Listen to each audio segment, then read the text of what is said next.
আমি সাবেক ছাত্র নেতা, তাদের কাছে আমার অনুরোধ এবং তাদের প্রতি কিছু নির্দেশনা আছে আমার। প্রত্যেকটা সাবেক ছাত্র নেতাকে বলবো, তোমার নিজ নিজ ব্যাচে যারা ছাত্রলীগের সদস্য ছিল তারা বিভিন্ন জায়গায় কর্মরত আছে এবং অনেকে আন্দোলন সংগ্রামে বা দলেও আছে, এদের সকলের সঙ্গে গণসংযোগ বাড়াতে হবে এবং তাদেরকে সম্পৃক্ত করতে হবে। তাদের সাথে যোগাযোগ করে আগামী আন্দোলন কিভাবে আরো শক্তিশালী বেগবান করা যেতে পারে সেই পরিকল্পনা নিয়ে তাদের এগোতে হবে। কারণ তারা আন্দোলন করে এসছে, ছাত্রলীগ করে এসছে, তাদের অনেক অভিজ্ঞতা, সেটা এখন কাজে লাগাতে হবে। আজকে আমাদের ছাত্রলীগের ছেলেপেলেরা এই বৈরী পরিবেশেও তারা যে যেভাবে কিছু আন্দোলন কিন্তু করে যাচ্ছে। ছাত্রলীগে কিন্তু মাঠে আছে, ছাত্রলীগ আছে, সেখানে যুবলীগ, স্বেচ্ছাসেবক তারাও করে যাচ্ছে, আওয়ামী লীগও সীমিতভাবে করে যাচ্ছে। কিন্তু আমাদের সাবেক ছাত্র নেতাদের উপরে এই দায়িত্বটা আমি দিচ্ছি যে তারা এখানে ঐক্যবদ্ধ হবে, সকলের সঙ্গে সংযোগ করবে এবং পরিকল্পনা করবে এবং আগামী দিনে মানে এই আন্দোলনটাকে আরো বেগবান করার জন্য যা যা করার তাদেরকে করতে হবে।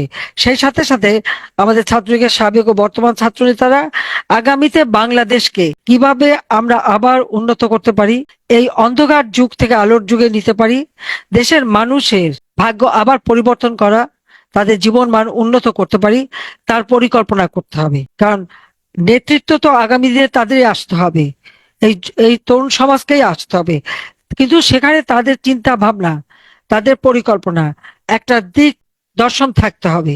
সেইভাবে নিজেদেরকে প্রস্তুত করতে হবে, তৈরি করতে হবে এবং এই ধরনের পরিকল্পনা করে এটা আমাকে জানাতে হবে এবং সেইভাবে নিজেদেরকে তৈরি করতে হবে।